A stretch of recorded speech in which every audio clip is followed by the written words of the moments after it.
In this video, we'll talk about Chapter 3 of our Podcast 101 series, Ideation, Calendar, and Booking. Why these are important and why you want to watch this.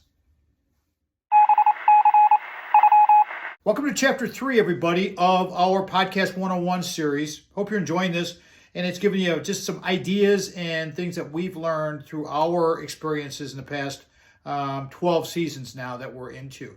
This is Chapter 3, and we will be dealing with logistics, ideation, calendar, and booking, why these are important. When you have your show and you have your interview process going on, you have to think about play-by-play in color is the way I like to explain to people. Now, play-by-play in color is a baseball reference where you have one person doing the play-by-play and you have another doing the color. Our job as hosts, from my perspective, is you are the play-by-play person. You keep the flow going. You work the angles with your guest, and you keep your guest giving the good information, because if you think of your guest as a subject matter expert, then you can play that way. But you can't have two of the same thing. And I've run into people who've hosted shows who've told me, hey, it didn't work out very well. And I'm like, well, because you had two play-by-play or you had two color people, and you need to have both. It's kind of a synchronicity sort of thing. It's a play back and forth. When you're getting into the flow of your show, you want to think about open-ended questions. And I was instructed by my first producer years and years ago to watch good talk shows, late-night talk shows, and look at these interview shows.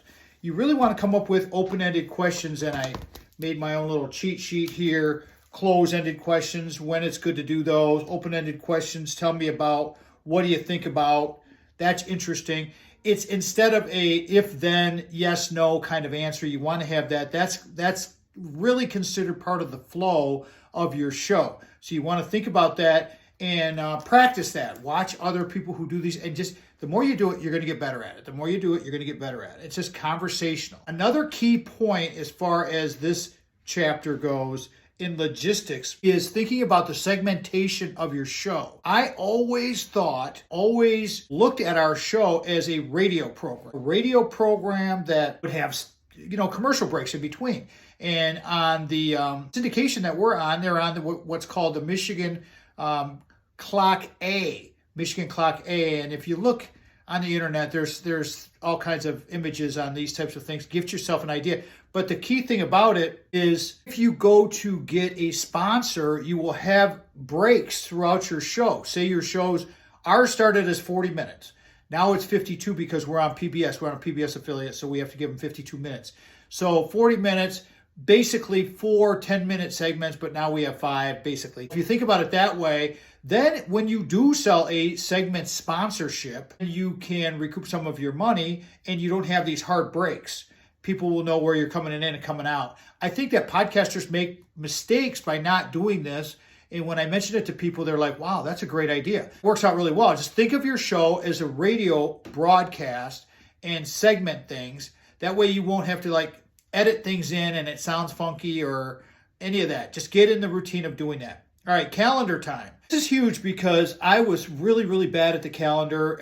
I figured it out in the first 3 weeks of doing the show on the net. I couldn't manage it. I was terrible. I sucked at it. And thank God that I convinced Sandy to help me with this. And if you're just joining us, Sandy's my wife, and she's an executive producer and does a whole bunch of stuff behind the scenes of the show. She's so important to what we do. But the calendar is extremely important. So I do the readings and I do the searching and I get the feeling for the guest.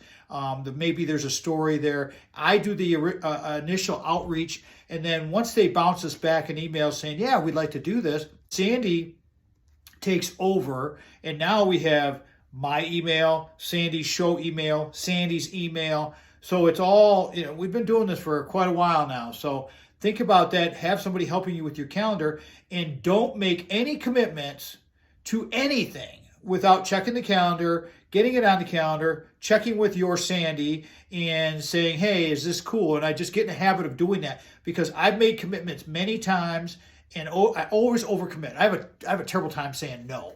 And so, like many people. And so I overbook and I overbook. Good story, true story, sad story, horror story, as I said. I love the book Mindset from Dr. Carol Dweck. She's a professor from Stanford. very early on that book, and get that book, Mindset. It's about growth versus fixed mindsets. It's her book.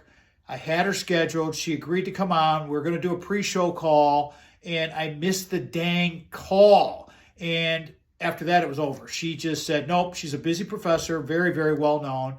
And so I totally fumbled that one. And I've tried to get her back since then, and it's not working, not happening. So I fumbled there, learned a valuable lesson there, that you make these commitments, you check your calendar, you hit your appointments, because be respectful. I've said this in the other lessons. Always be respectful of your guests, because they're busy, busy people. All right, with the first, when you get the calendar going, and Sandy will, or Sandy or whomever, always set up a pre-show call prior to your recording session, because then you can go through how the show flows. And we got 4 segments. We got 5 segments. This is how long they are. Have all of your social media and your website stuff and the book that you want to promote. Have all that stuff ready for your guests. Tell your guest, prep them. Tell them this is where we go. This is what we do. This is how we do it. You got any questions? Have that conversation, because 9 times out of 10, maybe even 9.9 times out of 10, you will have that first call.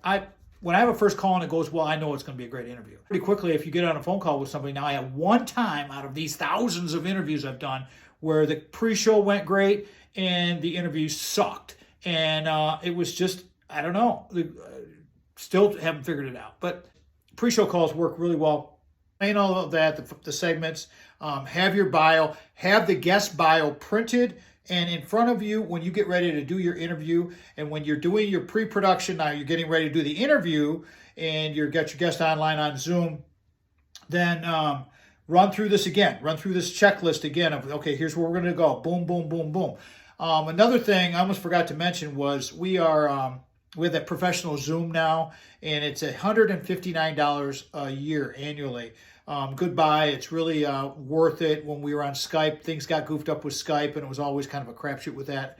And Zoom's been much better, but the reason you want to do the year subscription is because you're limited on time. Just like on lots of these sites, they give you the little bit of freebie stuff, and then bam, you get hammered. So if your show's 20 minutes, then perhaps that might work for you, but just keep that in mind. And you're limited on number of people you can bring into the conference too. So again, like we talked about, face-to-face stuff, we do maybe 30% of that, and then the other 70% is via Zoom, remote. That's how ours works. Yours may be a little bit different, but assuming that that's going to be the case, just follow that pattern and think about the cost of the Zoom thing and pay for it.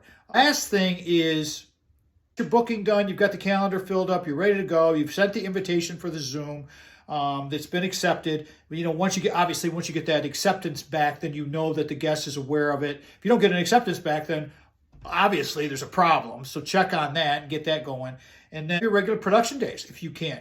Now, we were locked into a Thursday evening because I had a producer online for the shows, and I needed redundancy. And when we talk about in lesson 4, we talk about tech and production, I will cover this topic a little deeper, because it's changed over the years several times, and now we're in our own space where we basically produce our own and save the files, and I'll go through all that when we come back for lesson 4. Marketing branding will be the 5th lesson of this series, and from there, I think you got a good shot. If you got questions, send me a note for you. Again, this was chapter 3.